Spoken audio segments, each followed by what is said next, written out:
우리 설교 제목 한번 읽어보겠습니다. 시작. 네, 하나님께 묻는 신앙이 되길 주님의 이름으로 소원합니다. 우리 어린아이들, 이제 유년부 아이들 있죠. 유년부 아이들 이제 막 질문거리도 많고 세상에 궁금한 게 많은 그 나이 때, 그 유년부 아이들이 부모님에게 자주 질문을 합니다. 궁금한 게 많으니까. 근데 여러분, 하필 왜 다른 사람이 아니라 부모한테 물어볼까요? 옆집 아저씨 눌러 딱 인터폰 누르고, 인터폰? 벨 누르고 들어가서 아저씨 이거 뭐예요? 이렇게 물어볼 수 있잖아요. 근데 왜 부모에게 물어볼까요? 마트에 가서 알바생에게 물어봐도 되는데 왜 부모에게 물어볼까? 왜 그러겠습니까? 그 아이가 누구를 의지하기 때문에. 여러분 여기 계신 거 맞죠? 딴 데 계신 것 같은데. 혹시 집에 에어컨을 안 끄고 오셨나요? 네, 계속 틀어놔도 전기세 그렇게 많이 안 나갑니다. 걱정하지 마시고. 이 아이에게 이 아이가 누구를 의지하기 때문에 부모에게 자꾸 질문을 하죠? 부모를 의지하기 때문입니다. 부모를 의지하기 때문에 정말 사소한 것 하나하나까지도 질문하죠. 사춘기가 됩니다. 여러분에게 질문하던가요? 유년부 아이들은 부모님을 의지하기 때문에 내 부모가 가장 내 삶에 아주 뛰어난 모델, 내가 닮아야 될 모델이거든요. 그래서 부모에게 물어보죠. 이건 왜 그런 거예요? 저건 왜 그런 거예요? 가끔 곤란한 질문을 합니다. 여러분 받아봤던 질문 중에 답하기 어려운 가장 곤란한 질문이 뭐였어요? 자녀들이 물어봤을 때. 아이는 어떻게 생겨요? 이거 아니었나요? 아이는 어떻게 생겨요? 대답하기 참 어렵죠. 근데 이런 사소한 것까지도 정말 아이들이 하나하나 물어봅니다. 왜냐하면 이 아이들은, 이 유년부 때 아이들은 부모에게 모든 것을 의지하기 때문이죠. 그러니까 내가 어떤 행동을 해야 되는지조차도 물어봐요. 제가 그 여름 성경학교 막 이런 거 하잖아요. 그러면 애들이 저한테 물어봐요. 화장실 가도 돼요? 제가 막은 적이 없거든요. 화장실 가도 돼요? 아이들이 이런 것조차도 물어보는 거죠. 그러니까 잘 헷갈릴 때가 있는 거예요. 내가 화장실을 갔을 때 부모가 즐거워할 때가 있고, 내가 화장실을 갔을 때 부모가 싫어할 때가 있거든요. 그러니까 그게 헷갈리니까 물어보는 거예요. 내가 화장실 가도 돼요? 물어보는 겁니다.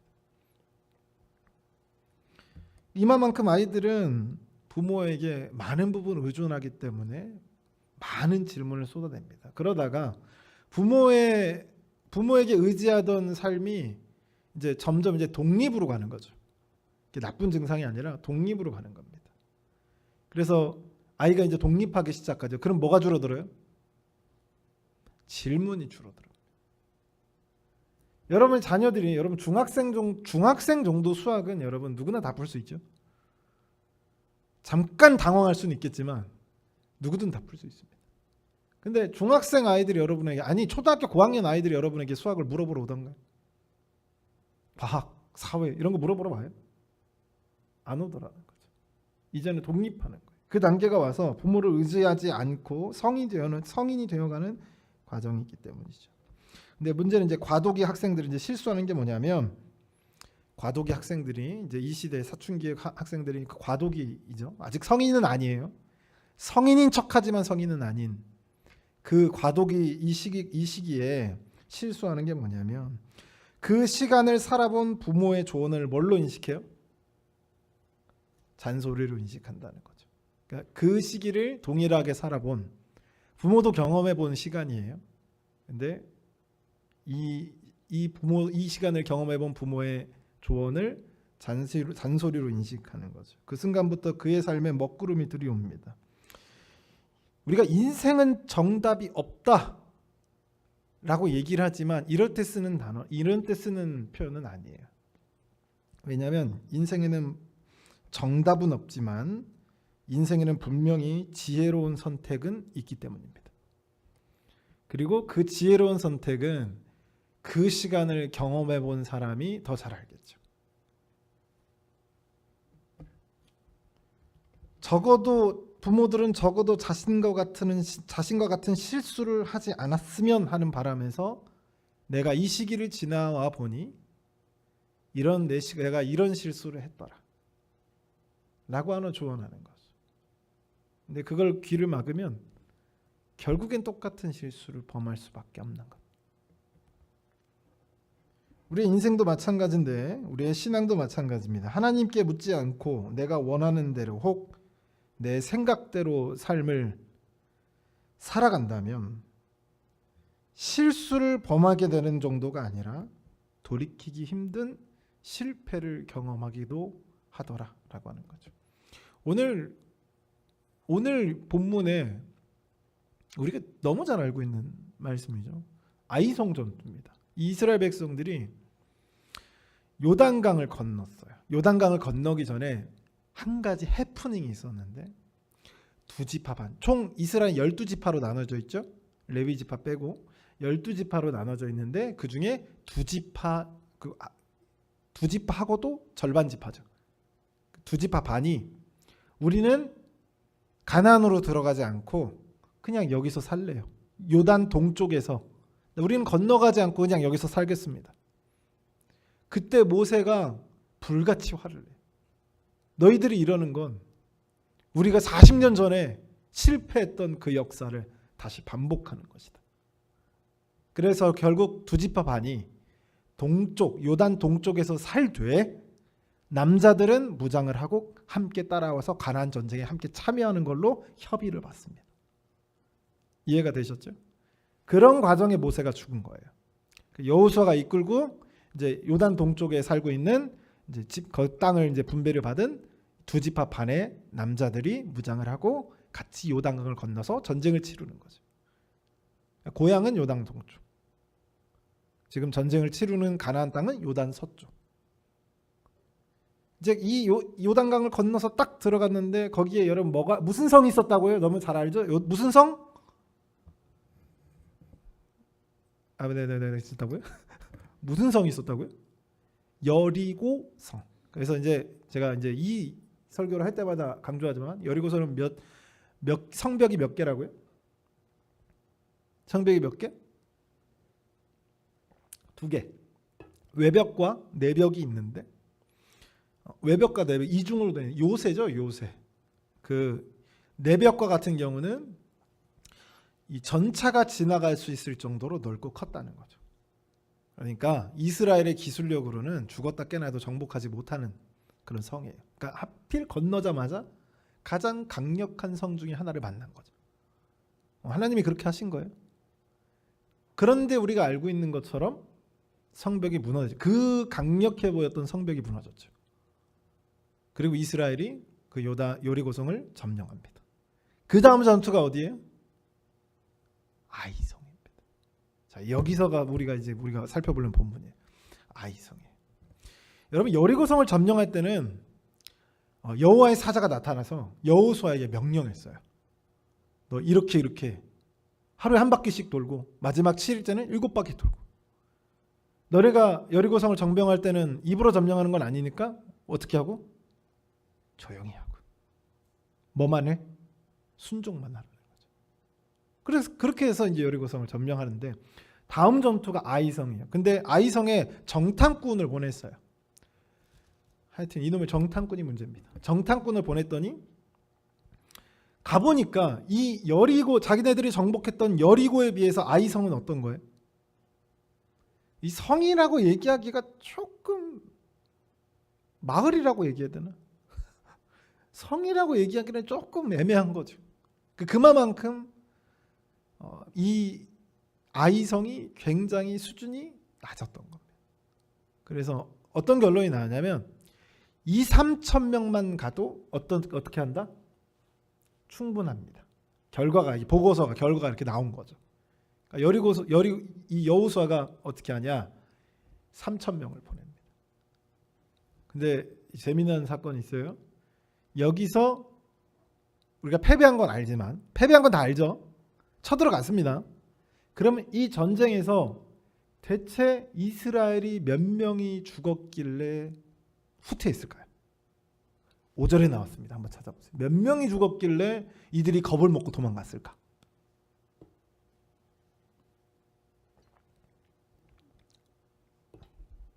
몇 명이요? 36명. 36명. 여러분, 전쟁에서 36명이 죽었다고 도망가는 병사들이 있나요? 여기 뭐라고 표현되어 있냐면 이스라엘의 마음이 녹았다라고 표현합니다. 녹았다. 그러니까 이게 완전히 전의를 상실해버린 거죠. 마음이 녹아버린 거예요. 36명 죽었는데 녹아버린 거죠. 이게 어떤 걸로 비유할 수 있냐면 여기 천정이 높죠. 여기 뭐 이렇게 가려면 사다리를 타야 돼요. 혹시 사다리 타보셨나요? 사다리 타보셨어요? 이렇게 올라가잖아요. 이제 일부러 이제 형들이 밑에서 잡고 이제 겁이 많은 친구들에게 한번 올라가. 다 끝났어. 공사 다 끝나. 올라갈 필요도 없어요. 근데 학생들한테 올라가 보라고 그래요. 그러면 한 3칸, 4칸 올라갈 때부터 막 사다리가 덜덜덜 떨리죠. 왜 그런 거예요? 무서워서 그런 거예요. 별거 아닌데 딱 그 정도 수준인 거죠.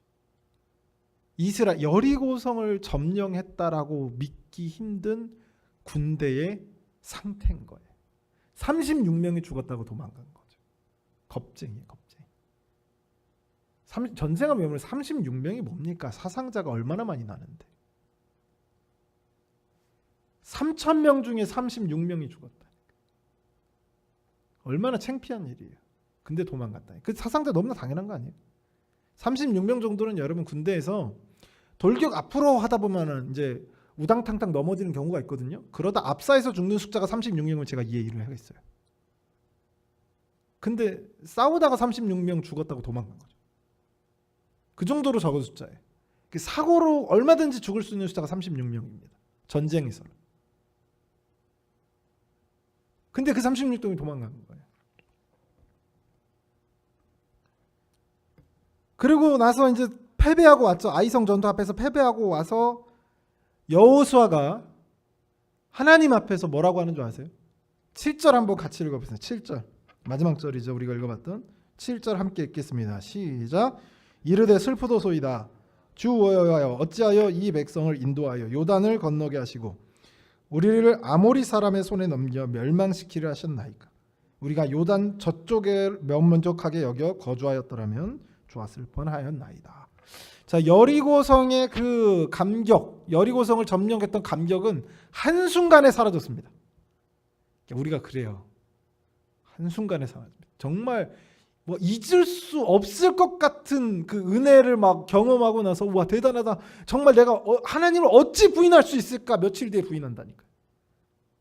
그게 사람입니다. 여리고성을 점령하는 정말 말도 안 되는 그 기적을 경험하고 나서 아이성 저주에 36명 죽었다고 슬프도소이다. 차라리 요단강을 안 건넜으면 좋았을 뻔했습니다. 이게 지금 이스라엘의 지도자의 입에서 나와야 될 말입니까? 여러분 단 한 번이라도 모세가 그런 말 한 적 있어요? 없다 이 말이죠. 이게 무슨 상황인지 아시겠죠? 여러분 여호수아도 사람입니다. 여호수아도 사람이에요. 그런 상황입니다. 여러분 생각해보세요. 왜 하나님께서 이스라엘에게 위대한 용사를 주지 않았을까요? 용사 줄 수 있잖아요. 골리앗 같은 사람 막 그죠? 갑자기 하나님께서 유전자를 변이시켜가지고 막 3m쯤 골리앗 같은 사람 몇 명 이렇게 딱 세워가지고 너는 1지파, 너는 2지파, 너는 3지파, 4지파. 야 군단장해. 그래가지고 그렇게 해서 승리하면 돼. 그렇게 하면 얼마나 쉽겠어요.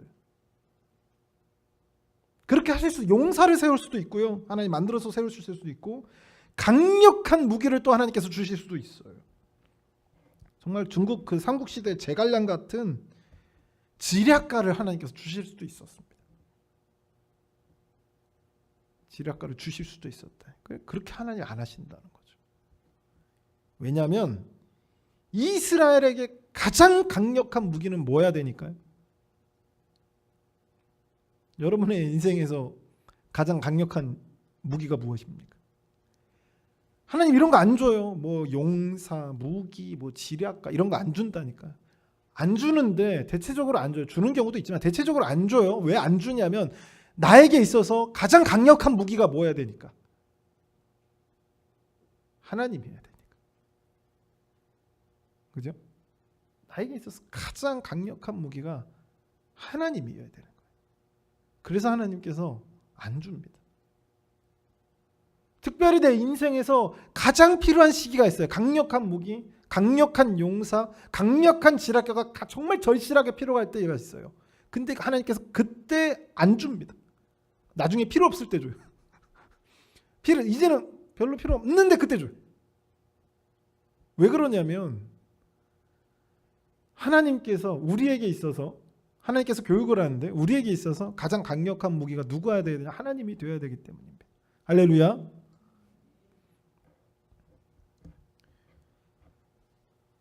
그래서 내 인생의 모든 역경 앞에서 내 인생의 모든 선택 앞에서 나는 누구 앞에 서야 됩니까? 강력한 무기가 하나님이니까 누구 앞에 서야 되는 거죠?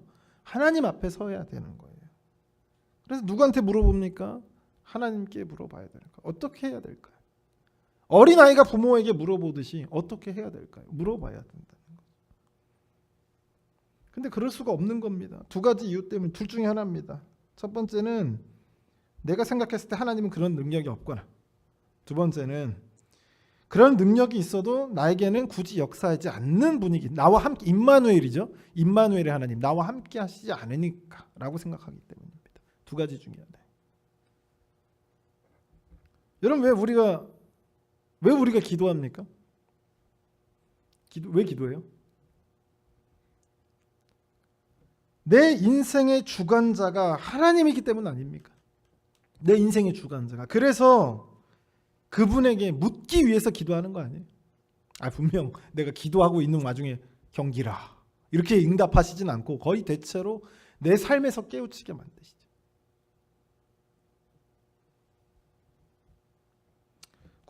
이제 우리 교회 매일같이 이제 새벽기도에 자주 이제 오시는 분들이 있어요. 참 그분들이 존경스럽죠. 아마 그분들 중에 또는 기도에 열심히 있는 사람들은 한 번씩은 경험해 봤을 거예요. 내 인생에서 어떤 선택을 하려고 할 때, 그러니까 어떤 중요한 결정을 하려고 할 때 하나님이 개입하는 거를 경험해 본 적이 있을 겁니다.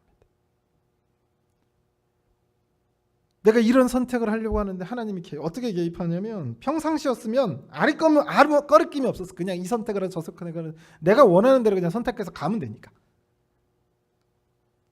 하지만 영적으로 기도를 통해서 영적으로 깨어 있을 때는 하나님께서 어떻게 하시냐면 그 선택을 그 길로 가는 걸 하나님 막아요. 그 길을 막습니다. 성경 말씀 한번 찾아볼까요? 사도행전 16장 7절입니다.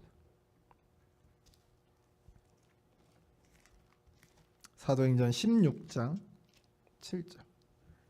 이제 사도 바울이 전도 여행을 가는데 여러분 우리가 사도 바울이 자기가 원하는 대로 갔다라고 생각하잖아요. 자기가 사역하고 싶은 곳으로 갔다라고 생각하잖아요.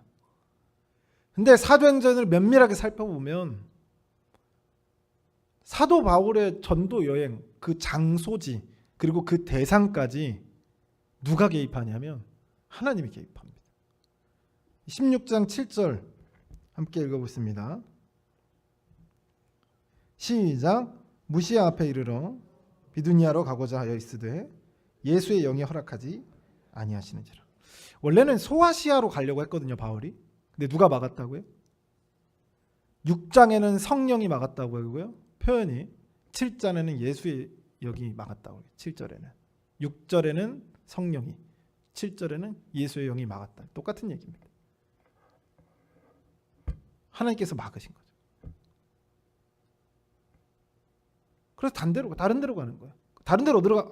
그 심지어는 침 뱉어가지고 그렇게 간 게 아니라 하나님께서 마게도냐 사람을 보여주는 거죠. 그래서 걸로 갔어요. 마게도냐. 아니 바울은 생각해 본 적이 없다니까요. 바울도 나름대로 생각했을 거 아니에요. 어디로 가야지 좀 효과적일 것 같고. 그래도 자기가 유대인이니까 유대인들하고 좀 아무것도 모르는 사람보다는 유대인들하고 얘기를 하는 게 더 대화가 좀 잘 통할 것이고 그들의 하나님 그 예수 그리스도께서 구약의 그 어떤 메시아적인 그 사역을 하시기 위해서 예수님께서 오셨다는 걸 알려주기만 하면 좀 설명이 쉽잖아요. 그래서 유대인을 만나려고 많이 했단 말이에요. 그 유대인들이 모이는 회당에 많이 갔다고요. 회당에. 아주 전술적인 그런 행동들이었단 말입니다. 전도의 전략이었단 말이에요. 그런데 하나님께서 바울이 생각지도 못한 마게도냐로 가라고 하는 거죠. 그래서 거기로 갔습니다. 만약에 여러분 영적으로 민감해 있지 않은 사람이라면 이렇게 얘기해도 개꿈인가? 했을 거예요. 무슨 말인지 아시겠죠? 우리가 기도하지 않으면 우린 너무나도 당연해. 모든 선택의 순간에서 누가 배제가 되냐면 하나님이 배제가 됩니다. 하나님이 배제가 된다니까. 너무 자연스러운 거예요. 기도하지 못하는 사람이 어떻게 하나님께 물을 수 있겠어요? 기도의 필요를 느끼지 못하니까 기도하지 않는 거잖아요. 기도는 하나님과 대화입니다. 말 그대로 하나님과의 대화의 필요성을 느끼지 못하는 거예요. 그 상태는 이미 영적으로 무너져 있는 상태겠죠. 그 무너져 있는 영적인 상태에서 그런 상태에서 그 결정적인 정말 한순간에 그 우리가 어떤 결정을 할 때 너그럽게 뭐 일주일 한 달 생각해보고 결정하는 것도 있지만 아주 급박하게 결정해야 될 순간들이 훨씬 더 많습니다. 그리고 심지어는 그게 중요할 때가 있어요. 그때 누가 배제가 된다고요? 하나님 배제가 돼요. 영적으로 정말 깨어있고 내가 매 순간 선택을 할 때 하나님이 번쩍번쩍 떠올라요. 그러나 영적으로 무뎌져 있다면 하나님은 당연히 자연스럽게 배제가 되는 겁니다. 영적으로 무너진 상태에서 그 순간적인 결정을 내려야 하는 긴급한 상황에서 하나님의 뜻을 물어본다? 이거 거짓말입니다. 영적으로 무너져 있는데 기도하지 않는데 하나님의 뜻을 모르는데 하나님 말씀을 가까이 하지 않는데 내가 그 긴박한 순간에 하나님을 떠올리고 하나님께 물어봐가지고 결정을 했다? 그럴 수 있다? 이거 거짓말입니다. 하나님 앞에서 그 말을 할 수 있다면 다행이겠죠. 제가 이게 운전을 하면 화를 안 내는 사람도 이제 수치로 따지면 원래는 한 100이었다. 그러니까 이 100까지는 참을 수가 있어요. 근데 운전을 하면 여러분 한 몇 정도 참을까요? 한 20 정도로 낮아집니다. 급격히 낮아지죠. 그러니까 신경 쓸 게 많다 보니까. 또 안전상의 문제도 있고. 그러니까 아마 그런 경험들 많으실 거예요. 온화한 사람이 차 운전을 하면 갑자기 그 입이 험해지는 거죠. 이게 장난이 아니라 진짜로 화가 나는 거예요. 그러니까 참을 수가 없는 거죠. 운전을 하면 그만큼 이렇게 떨어집니다. 자기가 참을 수 있는 한계가 떨어져요. 근데 제가 이제 운전을 하고 가다가 이제 아마 초보 운전이었던 것 같아요. 정말 사고 나기 그 일부 직전에 뭐 영화 한 편 찍는 줄 알았거든요. 휙 하고 들어오는데 급브레이크를 밟지 않았으면 정말 저 같은 베테랑 운전자가 아니었다면 사고가 났어요. 그죠? 그때 여러분 뭐 하고 싶어요? 클락션은 장식이 아니잖아요. 그죠? 빵! 한번 하고 싶잖아요. 내 분노의 표출을 해야 될 거 아닙니까? 저만 그래요? 다들 어떤 일도 있었냐면 여기 그 난각 앞에 좌회전하면 이제 홈플러스인데 거기 보면 이제 차선이 2개가 있죠. 정확하게 3개 있는데 한 차선은 우회전 차선이니까.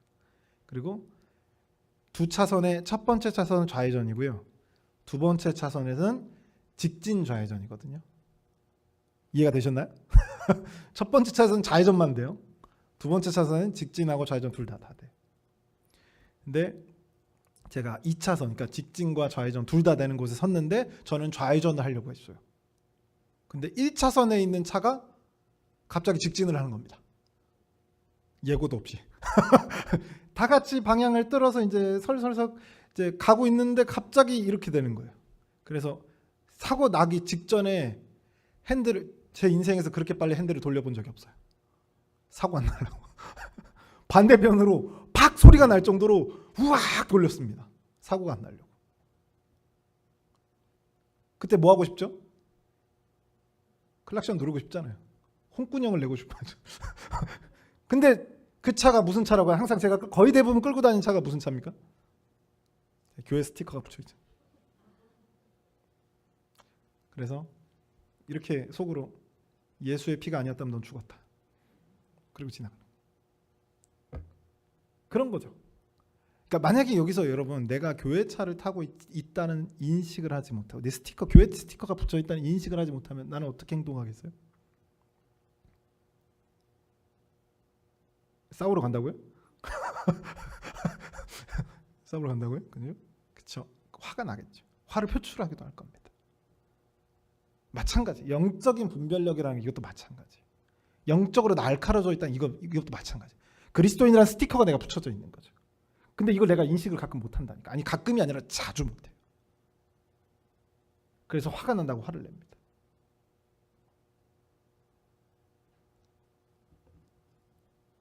이게 선택의 기로에서 내가 그리스도인이라는 이 편말을 붙이고 있는데 스티커를 붙이고 있는데도 하나님이 배제가 된다니까.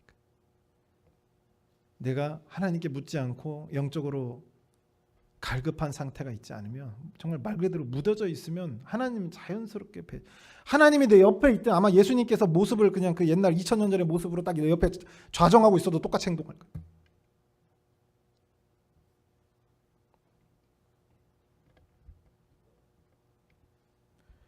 말 그대로 내가 기도하지 않지만 선택의 순간에서는 하나님께 묻습니다. 이거 말 자체가 말이 안 돼요. 하나님께 물을 수가 없습니다. 안 보여요 하나님이. 이거 경험 다 해보셨잖아요. 선택의 순간에. 그것도 긴박한 상황에서. 우리 옆 사람과 한번 인사해 보겠습니다. 하나님께 물으시길 바랍니다. 네. 여기서 딱 듣잖아요 여러분. 딱 집에 갈 때 30분 만에 다 까먹고 하나님께 묻지 않는 삶을 일주일 동안 살아 다시 와가지고 아 맞다 이러실 거예요. 아 맞다 그러실 거예요. 남자들의 특징이 있는데 길을 잃어버리면 남자들은 어떻게 하죠? 길을 잃으면 남자들은 어떻게 해요? 길을 물어볼까요? 안 물어볼까요? 물어봐요? 안 물어봐요?